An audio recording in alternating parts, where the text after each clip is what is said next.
Hey, kia ora koutou whānau. Welcome to the show. Good to be with you. Good to be with you. Good to be with you. It is 10:01, 16th of June, 2022. And good evening to you, George. Hello. Doing all right, Good mate? evening. Yes. Doing great. Chewy's joining us. He's just, I haven't sent Chewy the link. That's why. Do you want to send Chewy the link, George? That's why he hasn't come through yet. Me and George were sitting there waxing lyrical about Chewy going, he's going to come along through. But yes, I have not sent Chewy the link. He's probably watching us on YouTube right now. George will fire you the link in a second, Chewy, and then you can join us and you can chastise me appropriately. Remember, if you're joining us tonight, especially if you're watching us on YouTube, I think is what it's called, then feel free to join in, feel free to share some thoughts, feel free to pass comments here and there. Happy to take your thoughts. We do have a pre-recorded conversation, as always.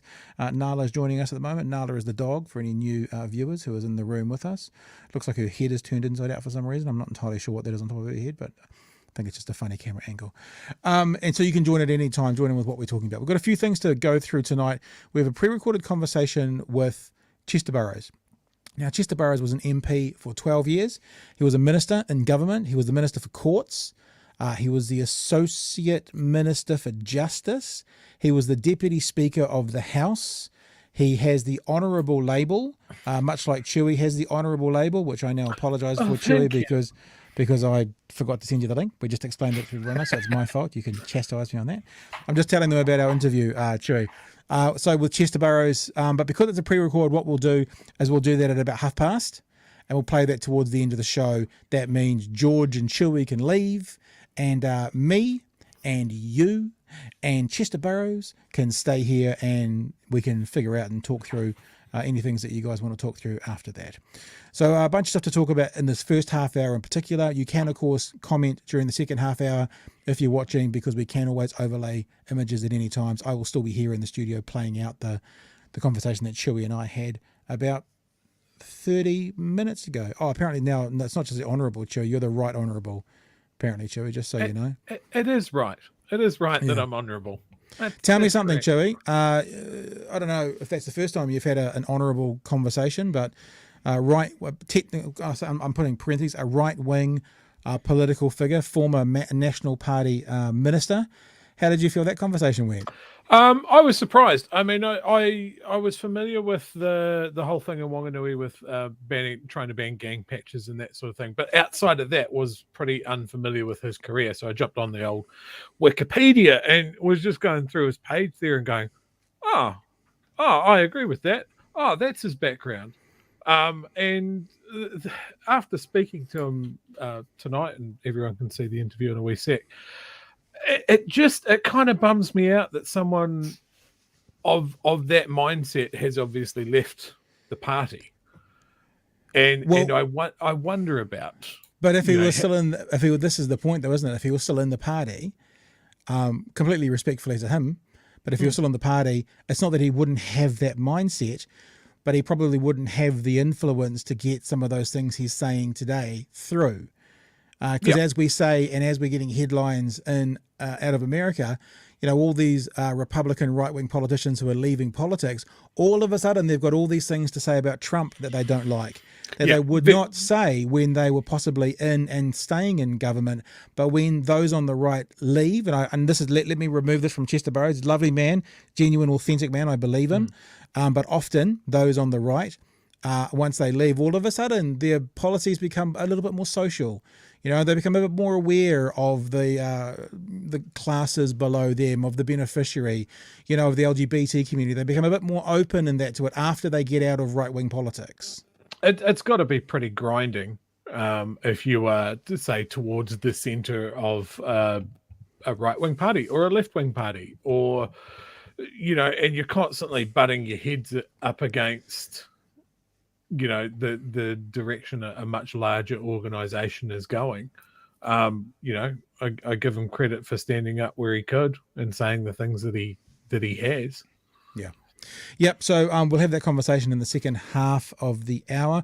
We also want to, there's sort of a bit of a theme through tonight. We're going to have a look at what's happened in Auckland. I don't know if it's happened today, but it's been announced today around gang warfare and the ceasefire. And of course, Nationals jumped on that, trying to make it seem as if it's all thanks to them, and now we should get their bills through. I probably don't know if I've mentioned this, but the reason we spoke to Chester Burrows is he was literally saying that National, my words now, banging on, those aren't his words, banging on about banning patches, A, doesn't work, and B, is only said for getting headlines. So basically, it's, my words again, horseshit. And it's a former National Party minister saying that. Now, just so you're aware, we did agree that he had some positional differences from the current National Party, who are his former colleagues. He didn't want to come out seeing like he was slamming them. So we really did just speak to the issues as opposed to speaking to, any particular person within the National Caucus. But you can draw your own conclusions, because he tried to get gang patches banned in Whanganui in 2011. So we speak to the idea of what happened there, why didn't it work, how did you do it, how did you not do it, what happened, because really that's the blueprint for it not happening nationwide now under National. Anyway. Yeah. So Chewy and George, last night we started talking, we asked you guys if you were watching last night to check out the Paddy Gower documentary, if you had time to do it. If you did have time to do it, if you had a look at it and you're watching now, feel free to say in the comments what you thought, any thoughts you've got around the documentary. Chewy, I know you were shooting off to have dinner and have a bit of a look at it. Did you get through much of it? Did you get to see it at all? Yeah, now I'm going to preface this by saying Paddy Gower often gives me the absolute shits. I'm not his biggest fan at all. I've avoided his previous documentaries on weed and pee. But I got to say, I'm about 3/4 of the way through this booze one, and it gives me a big old sad. To see basically the story become about Paddy just straight out going, yeah, I've got a problem and it's probably going to kill me, but I don't want to give up booze. And he keeps reiterating that point, and I'm just like, you don't have to give it up. You just don't drink as much. And he's just not putting those two bits together. And he's like, oh, I'm relying on a doctor to tell me that I'll die, or I'm relying on someone else to tell me that I'll die. I'm not going to tell myself that. Was really sad to watch. And I think I'm concerned that has become the story rather than what he originally set out to look at, which is what is the New Zealand drinking culture. Instead, it's what is Paddy Gower's drinking culture. I guess it's a human interest piece, though, isn't it? In the end, you go to discover something about the country, and then you kind of go, holy shit, I fit into the story quite well. Holy shit, this, and then I don't know whether do we know if this is a series or not, George? I mean, or is this a one-off, or are there going to be more of them? I mean, it's just part of his look over the past few years on substances. I think that he'll probably continue it, though, and there must be a follow-up to it, because you'll say, it notice becomes his story. Yeah, you'll notice that there's a whole lot of other stuff that TV3 are doing around this.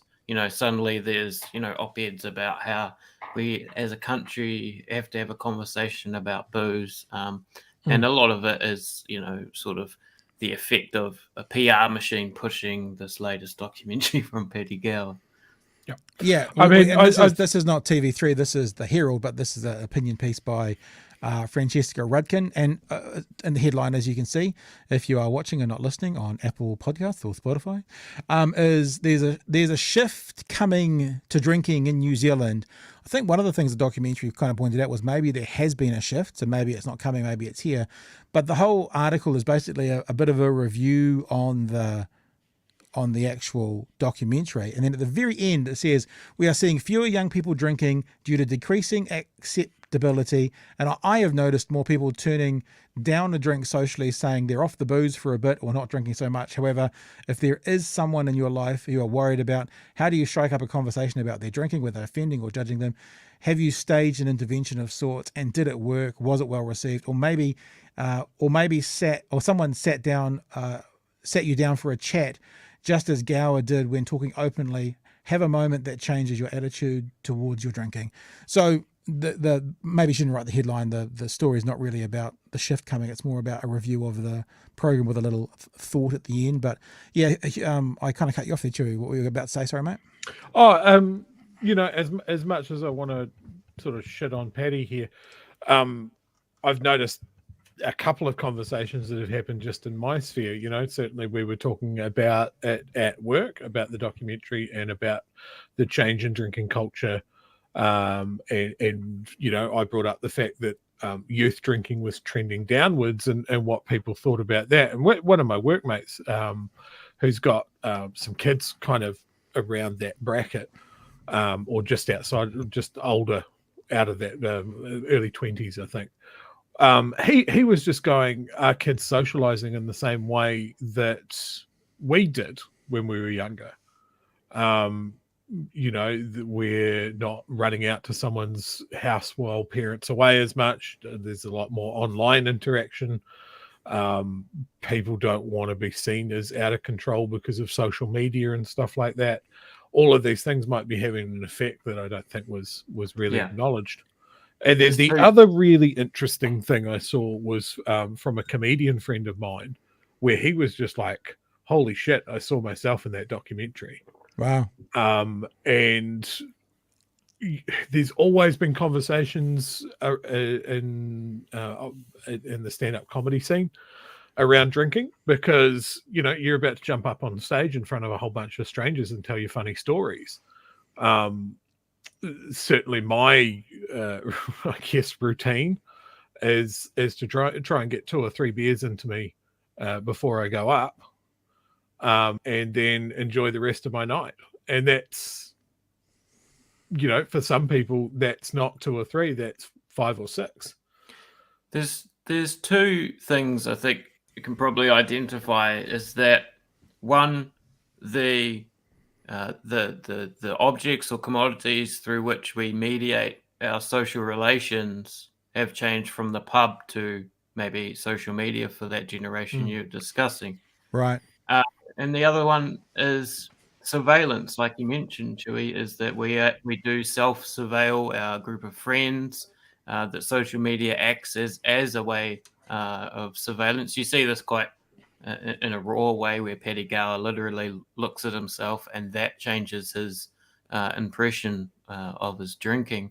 But yeah, and those 2 things are mixed, right? Because social relations become mediated through, rather than the pub, through social media, and the social media acts as a sort of surveillance tool as well. I think that's those are the 2 themes that are affecting this decrease that we're seeing. Yeah, Simple none of my says- stupid bullshit made it to social media because there was Exactly. Yeah. Simple says the stats on Iceland were interesting in reducing problem drinking in teens from 43% to 7% by giving the teens money, parent patrols, and removing alcohol ads. Yeah, I thought that was like a weird, like the Scandinavians can be like, you know, they're always seen as like the ideal when it comes to social things. But I felt like that curfew thing was just a bit weird and fascist, and I feel like the Scandos can do weird shit like that sometimes. Well, I mean, you always have to look at external forces as well. If you live in a place that gets to kind of -20 by probably 10 p.m. at night anyway, it's probably not much of, like, being serious, it's probably not much of a need to convince the kids to go inside, because you're going to freeze to a popsicle if you stay outside.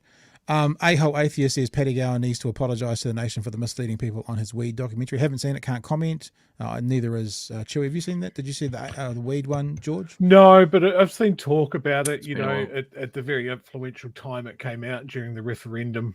You know, there was a lot of talk about it being pretty harmful to that whole referendum, or should I say referendum? Am I right, kids? Hey, am I right? Am I right? Carl says, when I was working the door in the mid-2000s, I was working the door in the late 1990s. I remember bar staff who were from South America asking why everyone was always binged their food. It was genuinely shocking to them. Booze.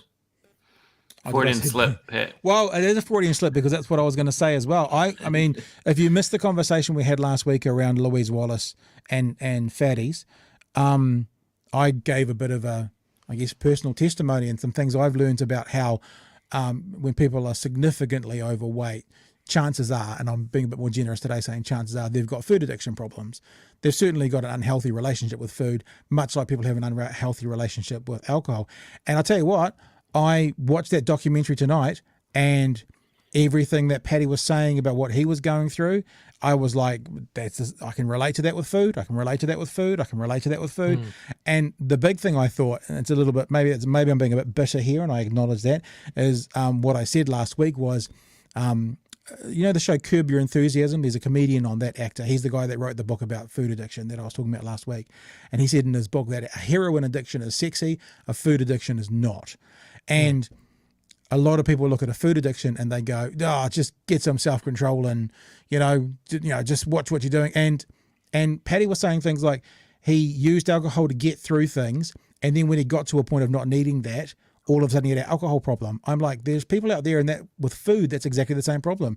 They used food to get through something, and then they got through that perhaps, or got to the end of it, and they were 100 kilos overweight, and they were stuck with a food addiction, and had to continue on. And it spoke exactly what I was talking about. So if you did see that conversation with us last week, and you have seen the Paddy Gower thing, I think it just related to me.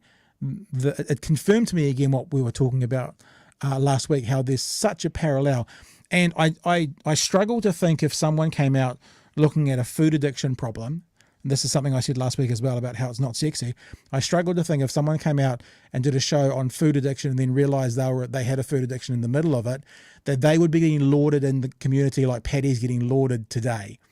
Like Paddy is riding this wave of, my God, you're amazing. And look, I don't disagree with that, but aren't you amazing? And what have you done? And this is incredible. And you're doing so well. I struggle to think that would be the same reaction if it was someone going through a less sexy addiction, like a food addiction, and they'd made that documentary on food.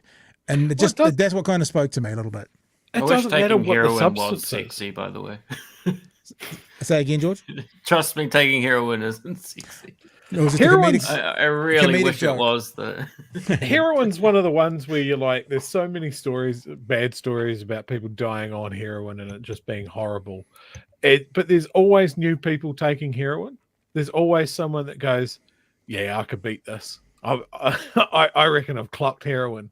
I'll be fine. Different.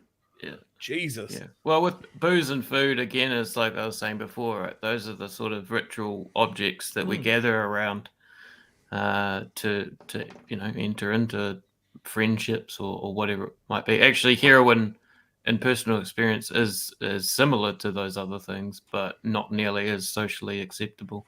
Yeah. I mean, certainly, as I said the other night, I didn't start drinking until I was 18, and a lot of my peers were drinking way before that. And there was certainly pressure to drink. And yeah, I just, it wasn't for me, and I stuck to my guns. But there's certainly going to be a lot of people that were like, that would have given in, that wanted to fit in. And that period set some pretty harmful patterns, I guess. But yeah, it's a social lubricant, right?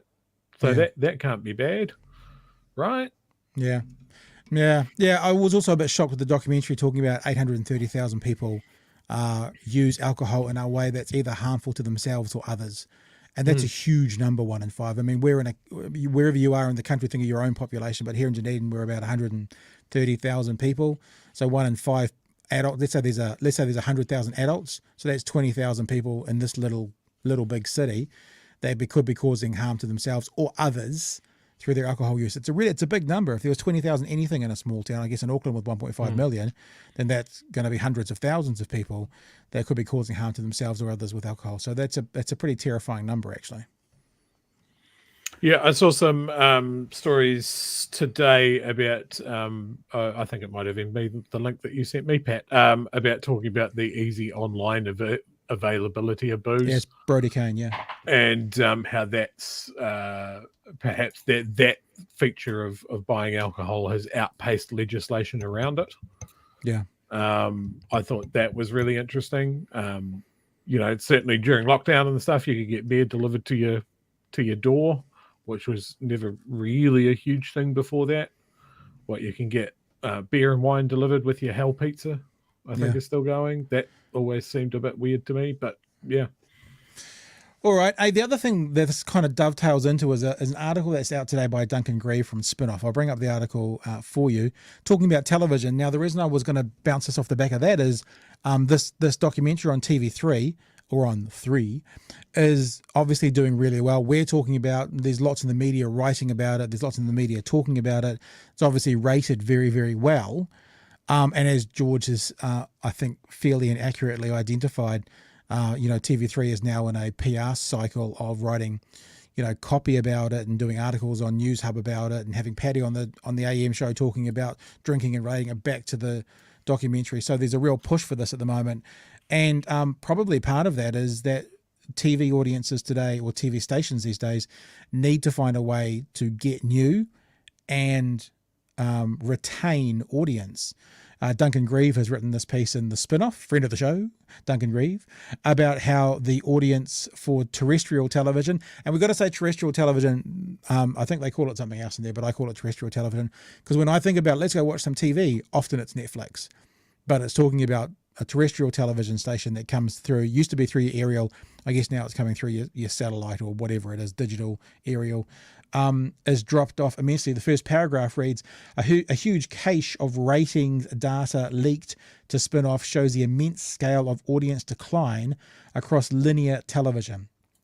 The data comes in the form of PUTs, P-U-T-S, people using television, and come from a client of ratings agency, Nielsen.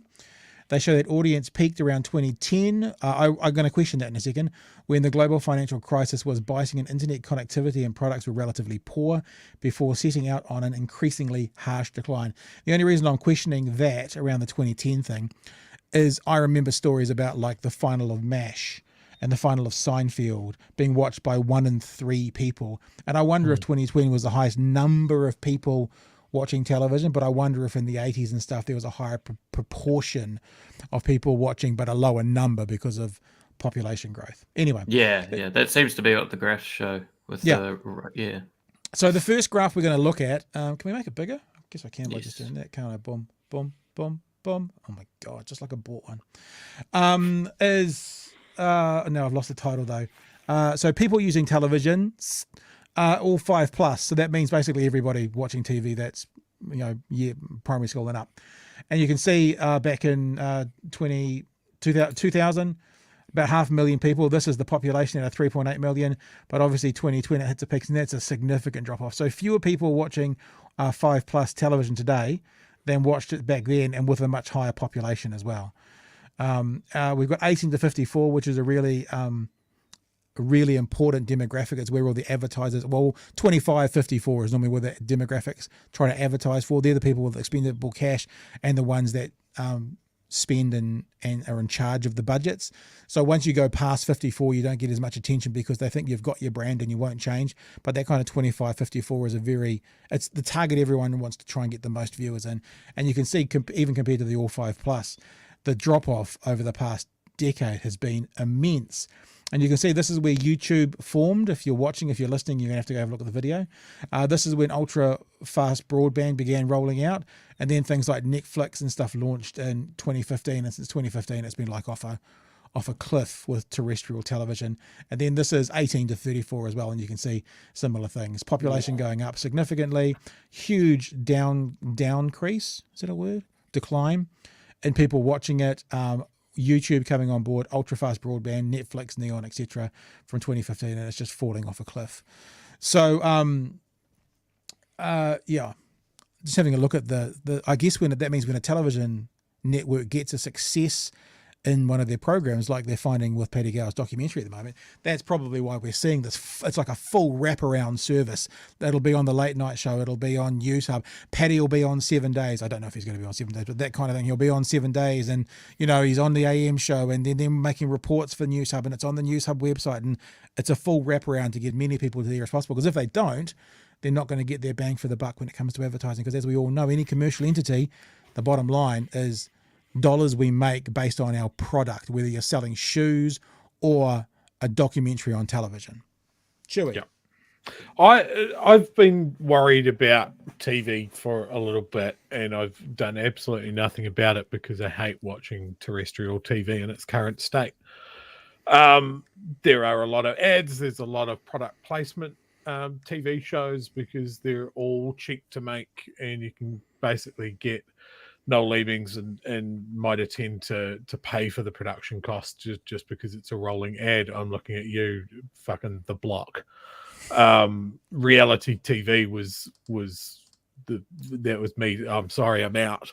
But what people are obviously wanting is original content, and the big overseas producers like Netflix and all of that sort of stuff do it better than can possibly ever be done here in New Zealand, just from a production point of view. That doesn't mean that we don't have local content that's worthy. It's just, why would you take a gamble on a locally produced drama or a locally produced comedy show? The only shows being produced here locally for TV, like if I could think of a successful one, the New Zealand Taskmaster, people really, really liked both here and overseas.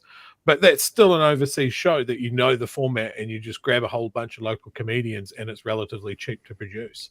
For sure. But where's our next Shortland Street? Yeah. But I mean, when you talk about the product placement, is very true. I'm thinking about Lego Master as well, with the warehouse all down the wall, because what they're competing with is places like Netflix, and Netflix takes in about $3 billion a month from their subscribers, between 3 and 4 billion. That's New Zealand dollars a month if you work out the number of subscribers times $15, which is about what we pay. And so it's very easy to pull $1 million out of that and make a 10-part reality TV show, or even 2 million. It's not difficult for their budgets. They don't need to get that product placement. They don't need to get any of that stuff. They just go, we've got $3 billion. Yeah, maybe we can use 100 million of that, which is next to nothing out of that proportionally, to make content in this month. And who can compete with that? And I mean, that makes it really hard for local productions and creators and actors and that sort of thing to make their jobs an actual job. Again, in the comedy scene here in New Zealand, it's widely acknowledged that panel shows like 7 Days are hugely important for the day-to-day paying the rent for local comedians and stuff like that. And that's come out of that area, the comedy side of things, just pushing. But again, taking a template from overseas, obviously comedians on UK panel shows are enormous. And we take that idea. But yeah, if we lose that talent, if we lose that the people that make the TV shows and can write and all of that sort of stuff to overseas markets, or just like, there's nothing in this for me, so I'm just not going to do it anymore. We lose a lot. I see over in the UK, they're debating once again licensing fees to fund the BBC. And I think if they look at our experience here in New Zealand, when they went commercial rather than TV licenses, I think the BBC would be making a massive mistake. That we'd lose a lot of really, really good content that comes out of the BBC. Risky stuff, all sorts of things that just are too much of a risk for a commercial focused station alone to go, we'll have a go. The classic example, if the BBC was a commercial entity, would we have ever seen Monty Python? Yeah. No one would take a punt on that. Yeah. In fact, John Cleese still has a letter on his wall of his office, apparently, a rejection letter, talking about how his product, his Monty Python product, wouldn't do so well. He says he has it on his wall with quite a lot of pride. So there you go. That's what the commercial world thought of Monty Python. Duncan Grieve brings up the merger of TVNZ and RNZ in his article, obviously, thinking of that as the challenges facing that merger. And the phrasing that the stats use is linear television. So it's sitting down and watching program to program, or, half a program and then the other half of the program. It doesn't include on demand. And I can imagine that that sort of seems to be the space that they're already sort of focused on. We've got a related comment here from Carl. A lot of the TVNZ RNZ merger was to address this issue, sustainability of local media in the global space using the commercial arm and puppet into RNZ and other local content. Yeah, that's what I'm hoping. And we've talked about this before, that's really going to be an opportunity. And maybe because linear television, as this calls it, is a dying space, then there'll be opportunity to be like, well, look at this cool new local thing. Let's put that there. It's less stakes. So out of the ashes, I guess, of that space. That's TVNZ 7. Remember TVNZ 7, and then National got in and canned it. That's what they were doing on that. Russell Brown had a show. There was a bunch of people who had shows on TVNZ, and it wasn't about the ratings. It was about just absolutely nailing down. Oh, look, there you go. Exactly what I just said. And there was a bunch, and they weren't worried about the ratings. And I'll tell you something. I really hope in this merger, and I don't think it's going to happen, but I hope TV1 goes to a BBC model. I hope it goes commercial free, and I hope it does. And I'm perfectly happy to pay a broadcasting fee every year to help support it, along with the public money as well. And I think that there is a space for TVNZ, and there's a space to have other voices, more minority voices, more. And I don't say minority necessarily about race. I just mean minority perspectives. We need a space for it. And I love the BBC model. And the first thing I've been saying, and I've said it several times, George, I probably said it on the show, is that I really hope that we see some kind of BBC model. TV2 can be fully commercial, keep it going that way, driving dollars back into the TVNZ coffers. TV1, make it more of a BBC model, commercial free, or commercial minimized. I don't know if they could change that out somehow, maybe sponsored shows, but not ad breaks or something. And I think that could make a huge difference, especially when it comes to all this mis and disinformation and having to rely on, this is the problem with news in a commercial world. You have to rely on authentic, realistic, real news when actually it's a commercial entity who needs to make money. And if making money means stretching the truth or putting a spin on it, I was going to put a spin on a title not too long ago, and George pulled me up and said, well, it's not entirely true. It was semi-true, but George pulled me up and he was right. So I put the correct title on the piece, the Chester Burrows piece, actually, that's going to go up later on.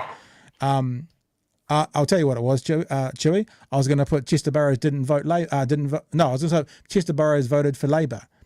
And George went, well, it's not exactly what he said. He just said he didn't give his vote to National. Yeah, there's a spoiler for the upcoming interview. So I changed it to not voting for National. And well, that's because we're not in a place where I have to do a fake, where it wouldn't be fake, but I don't have to twist the headline to get more eyes to pay the bills because my operation costs $20 million to make. So if we have a truly independent news media, like RNZ kind of is, but TVNZ could be, then I think it is innately more trustworthy. Doesn't mean it's perfect, but if they don't have to worry about their salaries getting paid and the lights staying on, then all they got to do is put the news out. And that's what I want. I just want RNZ with pictures, basically. Right. There's some amazing content that has come out of Radio New Zealand. Their podcasts, their little YouTubers and that sort of stuff. I'm watching the Aotearoa history show. I love the Black Sheep podcast and that sort of thing. I'd love if someone did something visual with that. We're looking at going into an election year, and if our local TV productions and news reporting gets compromised going into an election and stuff like that, we're less informed. It's got some really big consequences for our democratic process. I mean, they're talking about we can't possibly drop the voting age because 16-year-olds don't have civics training. Well, that's something that could fix that. Not that 18 and 19-year-olds have civics training either, but we'll just move on from that. It's I want Radio New Zealand with pictures. They could even call it Radio with Pictures. That's already awesome. And they can have quotas about New Zealand content and New Zealand writers, and you're promoting New Zealand. There's a social benefit. There's a nationwide cultural benefit to something like that. One other comment I wanted to say just before we move on about this linear television as well. There's two other comments. It's interesting. That means because TVNZ carries online programming on TVNZ On Demand, that means on some level they might be, eating their own. Because if people are watching TVNZ On Demand but not watching TVNZ, then they're not going to show up in those numbers, which is an interesting way to think about it. There's still ad revenue. They put a shit ton of ads on their On Demand. But for the numbers. Yeah. But for the numbers, it doesn't make any sense. I don't even have an aerial plugged into my TV. And the other thing is, I think most people that we see in that trend are not fans of linear television. So my question is, why the fuck are the online streaming services starting to do weekly episodes? Why are we having to wait? One of the things that was so amazing about Netflix launching or Amazon Prime or these things is you could binge. And now we're all sitting around waiting for the next Obi-Wan to come out, having to wait for it. And I think it's actually a massive mistake. And it's one of the things that makes them just like mainstream broadcast television. And that model didn't work. So I really do hope and wish they get back to, here's the series, it's out. But again, much like we're seeing with the Paddy Gower situation, perhaps what they're doing is there's been a massive investment into, say, for example, Obi-Wan, and they want the conversation to go on for 10 weeks. They don't want it to burn really hot for 2 or 3 weeks and then fade away. They want it to go on for 10 weeks. So they're doing it in a linear way, and it's frustrating me, man. I hate it. Some audiences really like that sort of temporal sort of ritual of it's a once a week sort of thing, and you can, sort of space out the conversations, and it's like you were on a year-long adventure or however it 8 months. But George, adventure. You're trying to tell me how to live my life. Yeah. I want to watch definitely. 13 episodes in one I sitting want and it, get to work and ruin the end for all of my workmates. Yeah, that's How it. dare So- you stop me living my life? Do you Pat, know I'm going what? to come into your house and force. There'll you be know like what, a Chili? timed lock. There are some things you don't know about the Paddy Gower documentary yet that I have not released. I have not spelled it for you, so you can watch the end of it. There's some things to come. Spoiler alert. He switches to P. He does. He gives up the alcohol and he takes up methamphetamine. So I want to, this is part of the wrap up. We're going to get into the conversation with Chester Burrows shortly, but the lead into that conversation is to see what's happened today. What's happened today is of the Auckland crime wave. This is what I'm talking about to do with, commercial media and them having to get you to tune in to pay their bills, right? Auckland crime wave. Look, no one denies that a series of shootings is a bad thing. However, if you break those shootings down as to where they were, who they were between, there is gang-on-gang warfare at the moment. I wouldn't necessarily call that an Auckland crime wave myself. Now, if you're the neighbours of the house where bullets have flown into, you probably would, and I'm not challenging you on that.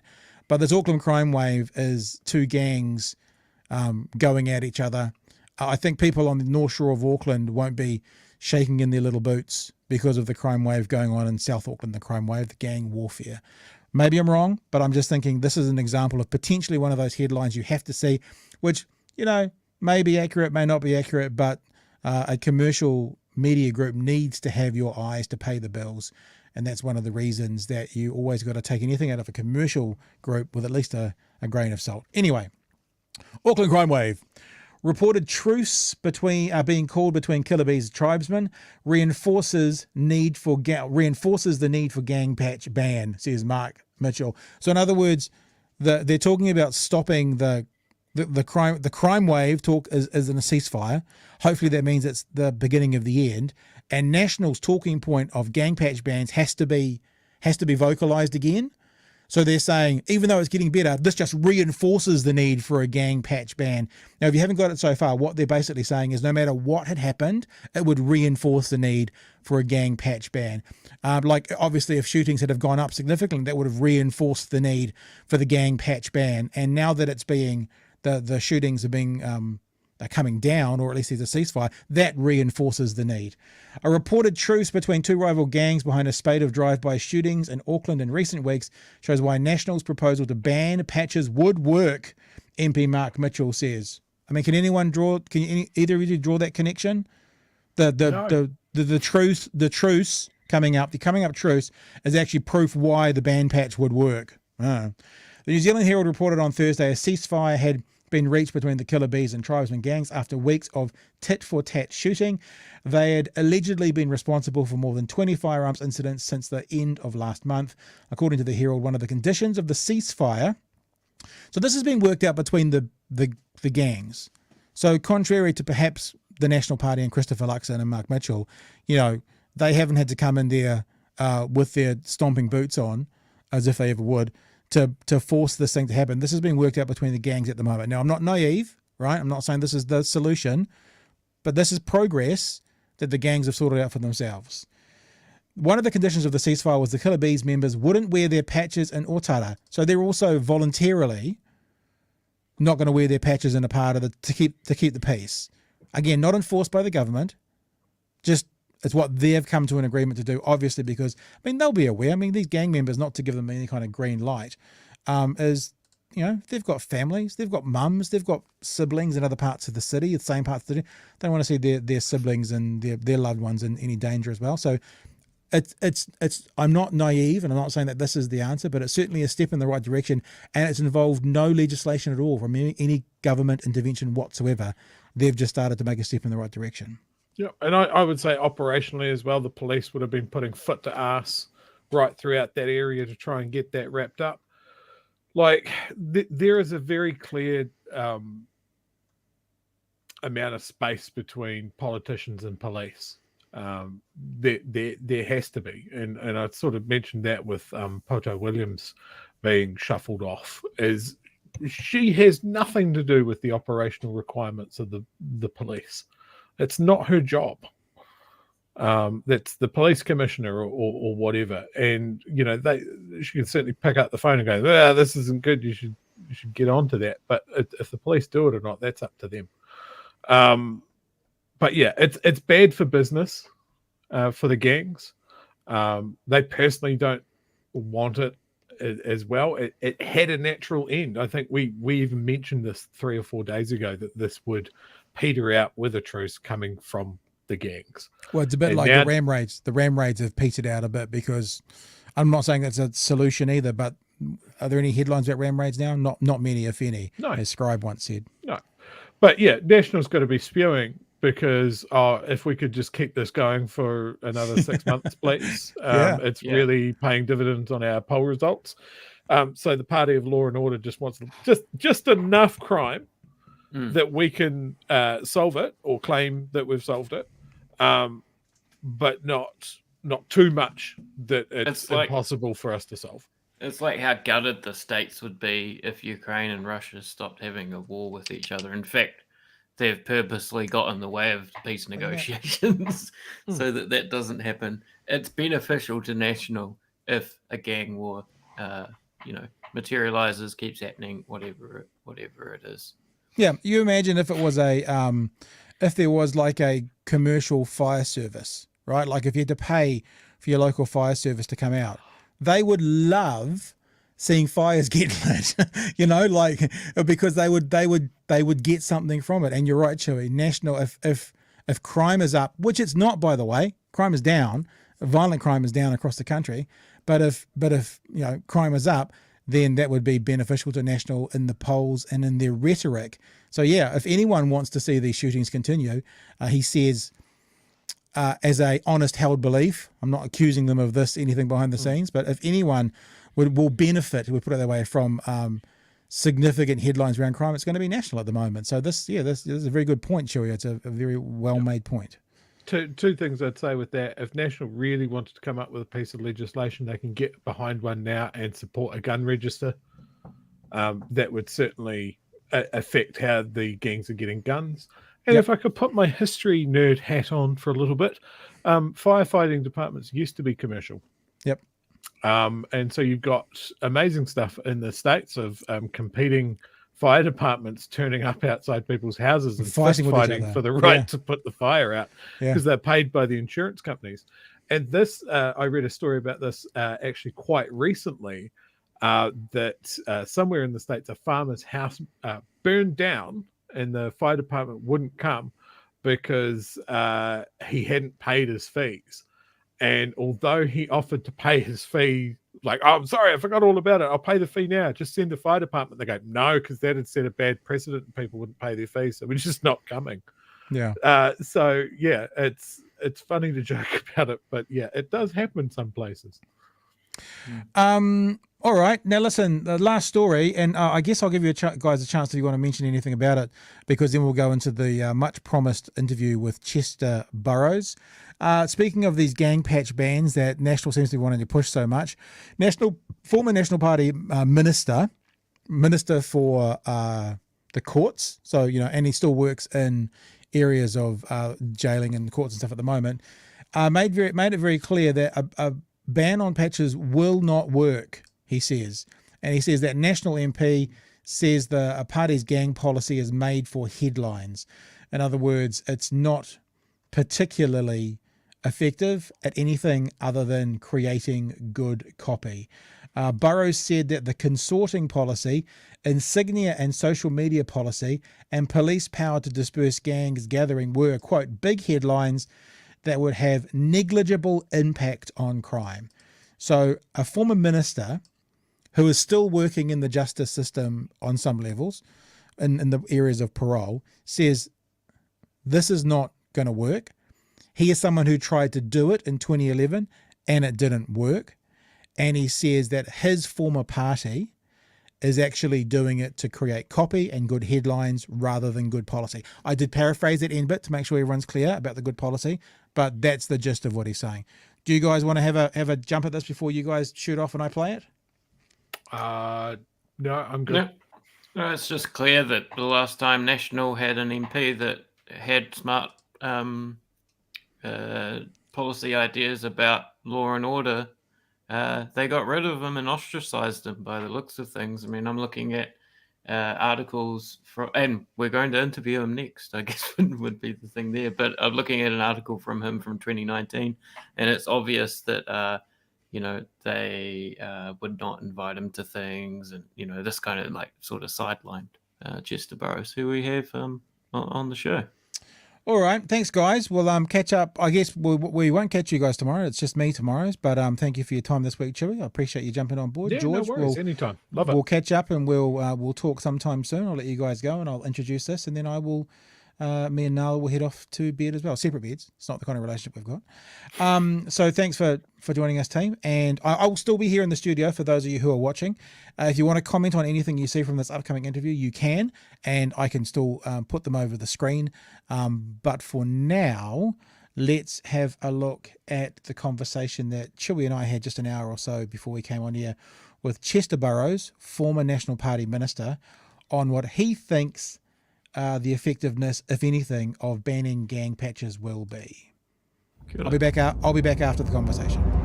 Joining us is Chester Burrows, a former police officer, former MP for 12 years, in fact, former Minister for Courts, Associate Minister for Justice and Social Development, also the Deputy Speaker, currently working with, or just wrapped up working with, the Safe and Effective Justice Advisory Group. We want to say congratulations. Do you still use your titles? To the Honourable Chester Burrows? Oh, no, Chester's fine. Okay, Chester, thank you so much for joining us. We really do appreciate it. A very interesting article featuring you this week I saw it on Stuff. We never know in this day and age where it's come from because they all share with one another. But talking about the idea around gang patches, which is in the news at the moment. Now, you are someone who attempted to, maybe succeeded in, let's get the story, of actually banning gang patches in Whanganui, I think in 2011. So Yeah. we want to know about your experiences, and we want to know about how effective it is to ban gang patches. So the floor is yours, sir. Well, the idea of banning the gang patches came out of Whanganui itself through a local bill drafted by the Whanganui District Council. A local bill is always supported by the local MP, whether or not he agrees with it. But I thought that it was going to do some good, and so I was happy to support it. And it was an interesting situation, really, because you may recall that the mayor at the time was Michael Laws. I do. Quite a controversial figure, and so pushed it very hard, and it went through Parliament and was successful in being passed, but then fell to bits after that, and I guess there are 2 or 3 reasons for that. I think the first thing people want to say is, well, did it work? And the interesting thing is that it probably didn't, but it didn't have to, in that there weren't a whole lot of people wearing gang patches in every suburb or up the CBD every day in any event. So no one noticed a significant dropping off in the people wearing gang patches because they weren't actually there in any event.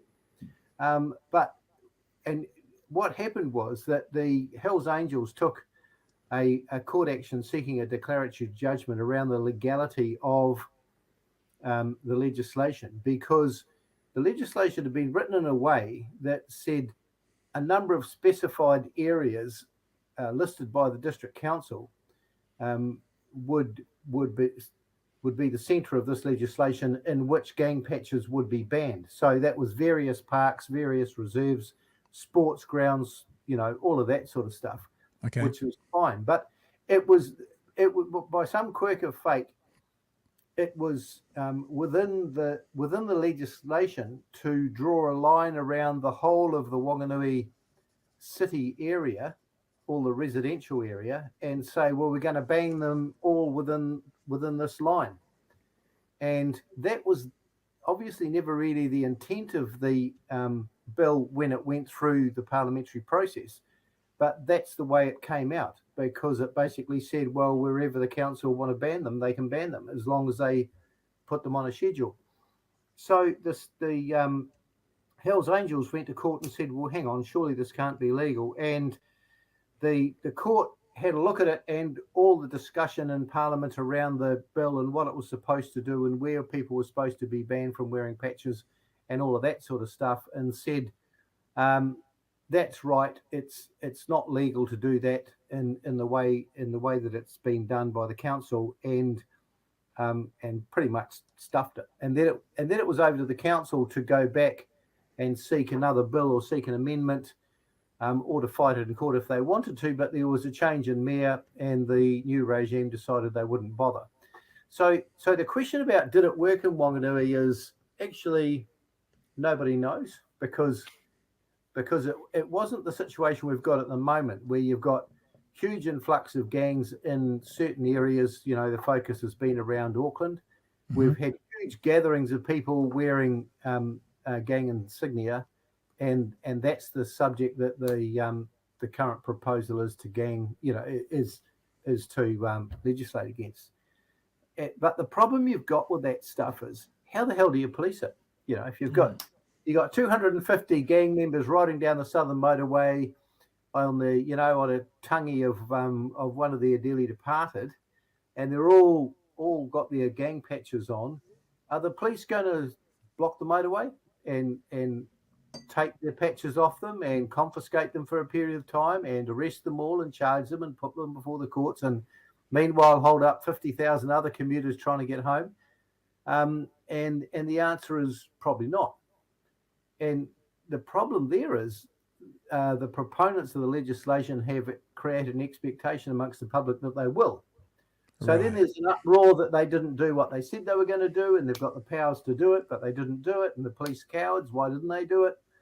All of that sort of stuff. And pretty much everyone just gets pissed off, don't want to do it.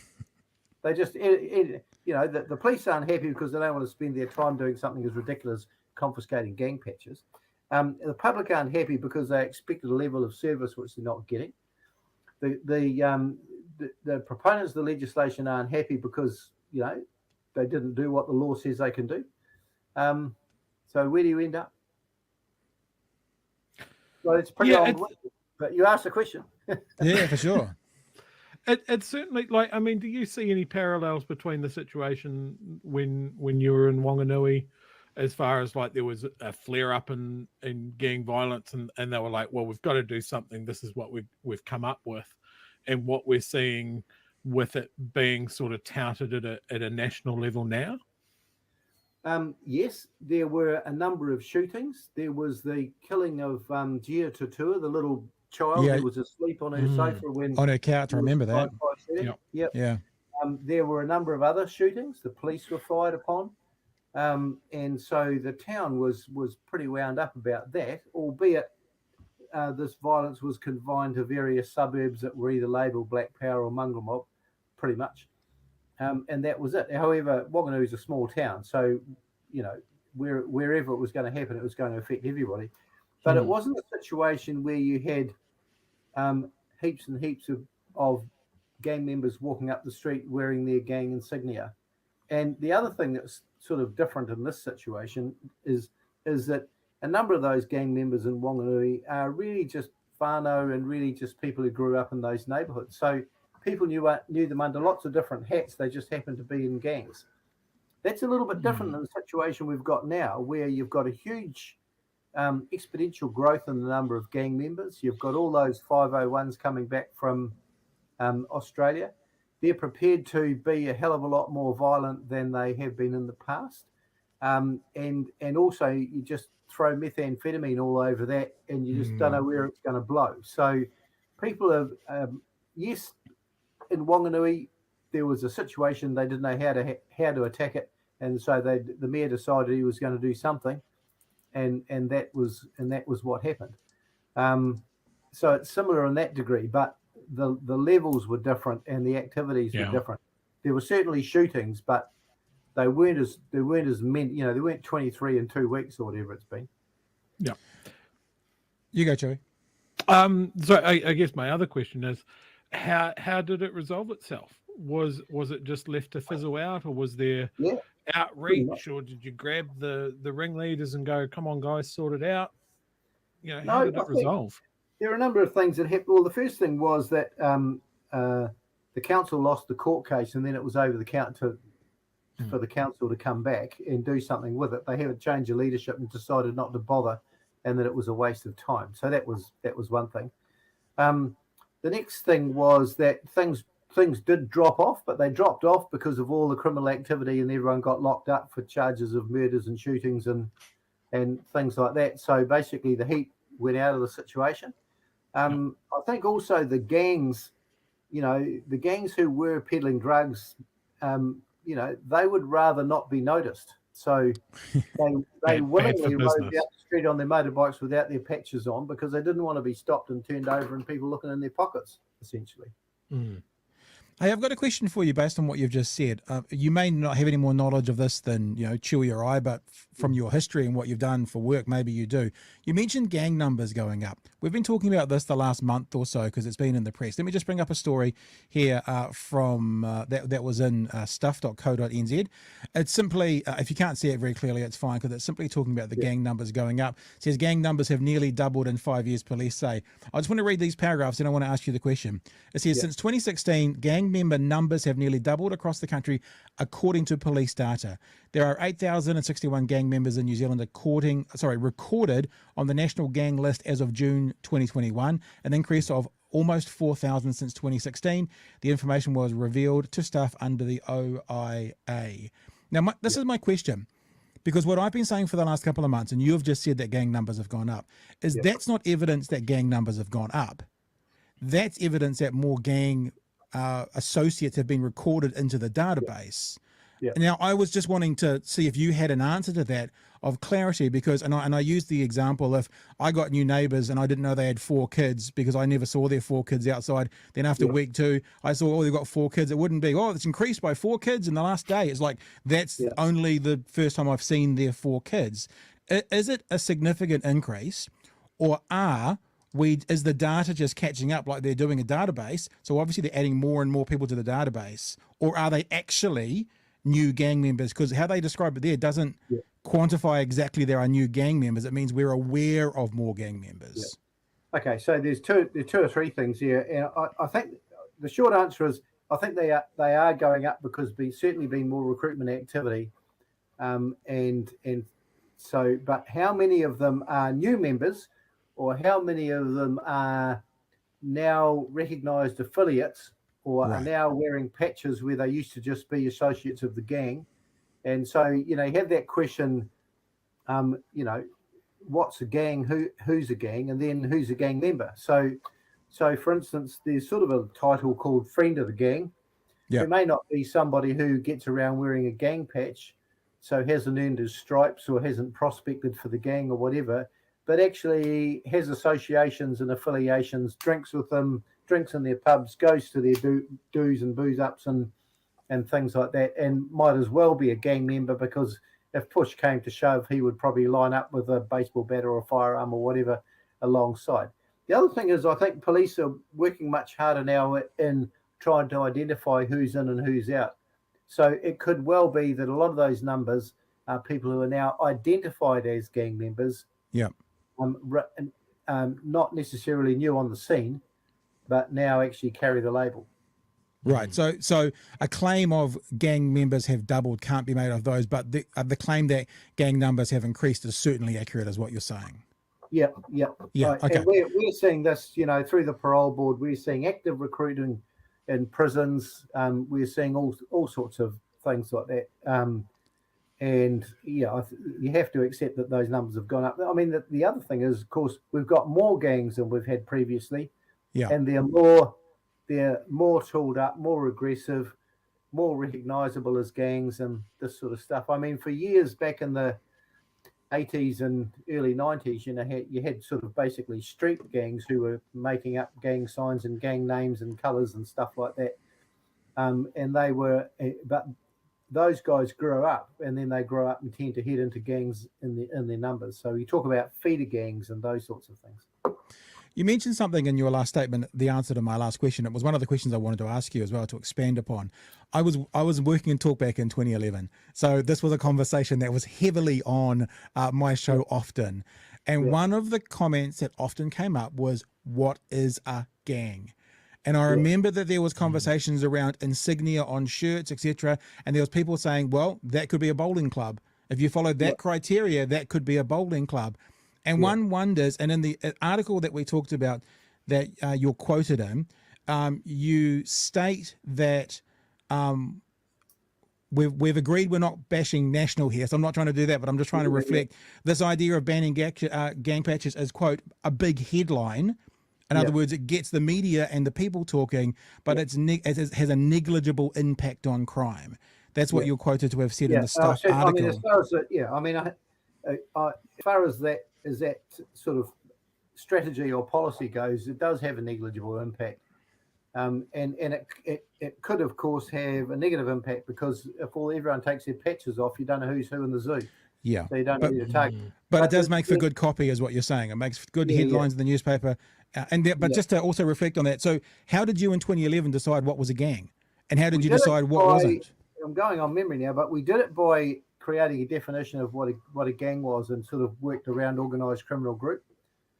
So for instance, it was funny that you say that, because I had this lovely little old Blue Rinse National Party lady who owned a Daimler, and all her friends who, funnily enough, also owned Daimlers, had the Daimler Club, and they used to go for drives in the country and have coffee and white wine, and they had jackets, and they had Daimler Club patches on the back of their jackets, and she very earnestly and quite tearfully asked me if she was ever going to be allowed to wear her jacket in Wanganui.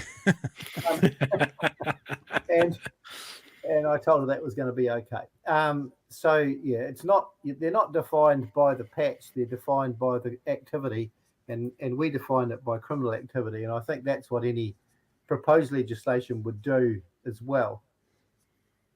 Yeah, that's interesting, because I'm thinking about other groups or other groups of people that may have criminal activity but not be gang affiliates. I wonder if there's some grey area there. But I'm more thinking about, I always think legislation has to be like cast iron, and it's difficult when it's got furry edges, and you try and think, how would that fit in? Well, we we all in Wanganui also stipulated the gangs. Right. So we named the gang. So you couldn't have the sort of the Bridge Street Dirty Dozen setting up as a bunch of 11 and 12-year-olds running around smashing windows and causing mayhem. They wouldn't be a gang. Mm. They would just be used who need dealing to. You say this would have a negligible impact on crime.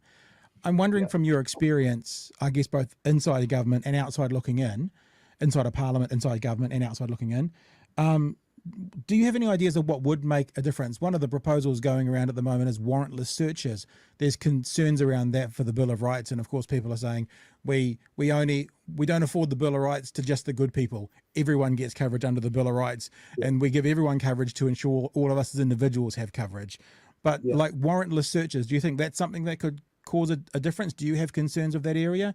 And what do you think is something we could do as a country to help things like what you're seeing in Auckland at the moment?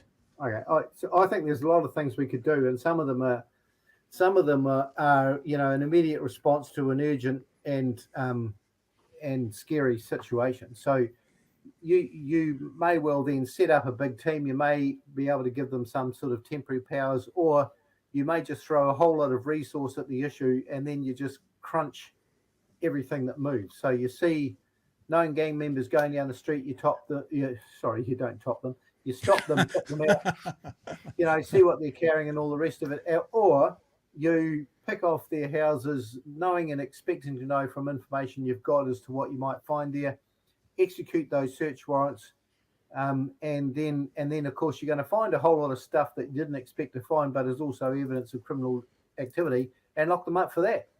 And what you're really doing there is shaking the tree so hard that it just brasses everybody off, because they can't move without the cops being there, and so they then start to button off themselves. So, but that's at the extreme end. Then there's the other stuff you do, like you identify the children of gangs in schools and throw extra resources and activities at them. You work hard to be able to work, say, with, for instance, the women in those gangs, because they're frequently the decision makers around the household, and the young ones who are going to grow up and not join the gang are going to be young ones who have come under the influence of, a strong and powerful wahine toa in there. It's going to be their grandma, or it's going to be their mother, or something like that. And I deal with people in gangs and associated with gangs, on a very, very frequent basis. And a lot of those kids grow up and don't be part of the gang because of what they've witnessed, and because they've been protective, and because of the intervention of someone. So the government could work hard to make sure that they are intervened with. But the other problem is there's a hell of a lot who grow up and just get inculcated into the gang because that's all they've known. Yeah. And you've got to work hard to break that cycle. And it's got to be across all those departments. You can't have education sitting there and saying, well, shit, but that's justice and it's got nothing to do with us. But the fact is that it's got everything to do with them, because 81% of people in prison don't read or write at their chronological age. And that's hugely significant. So then, the other thing is, of course, there's a hell of a lot of people who are in gangs have completely failed in the economy. So maybe MB can't sit off to one side and say, well, we're all about business and making the boat go faster, and gangs have got nothing to do with us. Yes, they have. Because your inactivity or the inability of people who we've underskilled and educated poorly in another language and all this sort of stuff has meant that they are completely vulnerable within the workforce, and they make up such a huge percentage of people who aren't employed at a time when we've got incredibly low employment. So but I certainly agree that you can't have a situation like we've got at the moment and then implement something that's not going to work for 20 years. Until the intervention with that 6-month-old baby pays out when that kid's 21, and is receiving his Bachelor of whatever and going off to have a meaningful place in New Zealand society. So you can't afford the lag time. You've got to do things that are urgent, responding to an emergency situation, but you've got to do things that are working day to day. Well, I agree with that 100%. So much. I'd love to see a headline like that. There are all the recommendations we made to the government back in September 2019. And the problem we've got now is that we're going to be an election in an election year in about 3 or 4 months. And then the government would be too scared to do anything that might be described as soft on crime. And that's what bothers me. You've got a government there in numbers where they don't even need the Greens to pass legislation. Yeah. Yes. Hey, I've got a really inappropriate question, Chester, and I know you're going to say I'm not going to answer that question, but there's a reason I'm going to ask it. And after you refuse to answer it, I'll tell you why I asked it. Who did you vote for at the last election? Yeah, I don't want to. So mean, Pat. All right, no, because the reason is, honestly, and I'm not trying to be disrespectful to National at all, but there was a headline out of America that says, isn't it weird how all the Republicans, when they're leaving office, all of a sudden they get like socially aware and socially conscious and they make a difference and they make statements. The way you're speaking, I don't hear any National Party member speaking like this ever. And it feels like the kind of conversation I hear coming out of the left so much. Well, and I'm saying that as a compliment, just so you know. I'm not trying to mock anyone. Fair enough. Well, I mean, the first thing to acknowledge is that I was told I was in the wrong party by both parties. me and Shane Jones. I had a great big billboard in the front paddock out the front of our house, which was advertising National. But I voted 100% on the project that we'd been working on, which was justice reform. And I wasn't going to get justice reform out of anything that was being said by the National Party. So they didn't get a vote out of us that election, but they'll probably get a vote out of us this election. Before we go, unless you've got something else true, but you can come in. I know we've said we're not going to talk about national policy, which is fine. But what I'd like to know was if you could advise Mr. Luxon today on what he should be. I mean, you've said that the banning the gang patches is going to make negligible impact, and it's just a headline.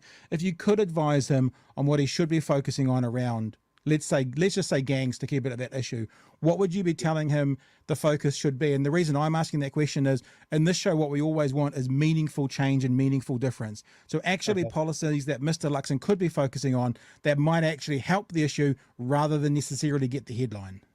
Well, firstly, I'd warn him that he's making a bet to have himself beaten with if he does actually win the election, because he's making a promise around banning gang patches that nobody can see can possibly work or live up to the expectations he's creating with the public. That's the first thing. The second thing is to fund. I would advise him to have policy that funded the police for temporary but abhorrent situations that need dealing with and can't be met within current budgets. So, for instance, they need to throw a whole lot of resource at gangs, for instance. It may not need to be something that lasts forever. But at the same time, something radical and invasive needs to happen and disruptive needs to happen right now. And then I would advise him to get to the precision end of it, to go to those other government departments we talked about and to tell them that criminal justice outcomes are just as much their concern in all of those other government departments. Even defence, for instance, if you look at 5% of the population of the New Zealand prison, it's been calculated that 5% of the New Zealand prison population comes out of the combat trades within the New Zealand Defence Force. Wow. Now, that's pretty scary because you got a whole lot by combat trains. These are people who are taught to take things to maximum heat, create maximum mayhem at the shortest possible time. And they can't go off and be a sniper or a turret gunner for telecom, And so where do they go? Well, they go to gangs. Yeah. And we really need to worry about that and recognise that it's a cross-government problem that needs to be dealt with across the portfolios and silos that government departments like to live in. Chester, it's been an absolute pleasure to have you on. Thank you so much for being available after my this afternoon phone call, you jumping in and saying, yep, you're going to come on board. Hopefully you're happy with the content that we've given today. And we haven't actually, you're not going to get phone calls from former colleagues tomorrow morning saying, what are you talking to them for? We're okay? I think so. Yeah, we're right. Former MP, former Minister for the Courts, Associate Minister for Justice and Social Development, the Honourable Chester Burrows. Thank you so much for giving us some time this evening. Cool. Thanks, all the best. See ya. Cheers. So there you go. Got to turn my mic back on. Welcome back. Kia ora whanau. The reason at the end, just so you know, the reason at the very end we were saying about, are you happy? Are you happy, Mr. Burrows? Is because he spoke out last election cycle about what he could see the issues were, and you got a lot of pushback from those within the National Party. But look, I tell you what, I think it's actually a headline news that, Chester Burrows voted Labour at the last election. Now, I know he didn't use those words, but he said he voted on the work he was doing on right now for justice reform, and he wasn't going to get that from National. So they didn't get his vote last time. I actually think that's a really big story. I'm sure no one in the mainstream media will pick up on it, but I think it's a pretty big story myself. Lots of messages have been coming in during that. I didn't overlay them while we were watching because I realised when I do this and things move around, because that was a pre-record, it wouldn't have moved around. So let's just go through some of them now. Love that National's case study is in New South Wales, a state that is wrought with internal corruption and a big scandal of a potential misuse of power. Carl says, easy to look hard on crime when you're opposition. The right wing only want to be punitive, all stick, no carrot. Let's go back to the 80s and 90s and demonise gangs and poor people. Friendly Geordies has been showing up the political and police misuse in New South Wales to good effect. The problem is how you police it, says A-hole. The problem is a human rights violation. Ludwig says, oh gosh, text is still coming in. Says, then starting isolating gangs in prisons, they will prey on themselves and not recruit. The only way to get rid of gangs is to deal with the underlying issue. It's an intergenerational problem. The solution will be also. It's annoying that people on some silver bullet to organise crime instead of it being a multi-factored approach. Gangs, in a lot of respects, are similar to market firms. Supply and demand are vital. I completely agree, but it's too hard for a group that only work in 3-year blocks, and no one wants to work to a long-term strategy if it means not backing your team. There's tons more text up there, but we'll read this one for now. Exactly, and when people expect to have progress reports within these 3-year periods that are substantial rather than genuine incremental developments. Let me go back to the live text. Is there anything else there? Interested to hear Mr. Burrows' thoughts on the money given to the programs to get gang members off drugs despite who is administering it. Yes, and thank you very much for all your other comments there as well. All right, that's us. Remember, we are looking for other people to learn about us. So if you're enjoying what you're doing with us, and we love seeing your repeat faces and repeat comments each night, then share our stuff around. The interview you've just seen with Chester Burrows will be up on the internet on the YouTube channel probably within 20 minutes. And also the audio version of this show, as you can see scrolling across the bottom of your screen right now, on Apple Podcasts and Spotify, will be active in about 20 minutes, which means if you missed the start of the show, or if you went to bed early, then you're not going to hear this. But in general, you can always come and subscribe to one of our audio podcasts, which is literally just the audio from this show put into, so you can listen to it on the way to work tomorrow morning or something like that. If you're going to subscribe to us, we really appreciate that. Thank you. And especially if you're on Apple Podcasts, make sure you rate us and review us.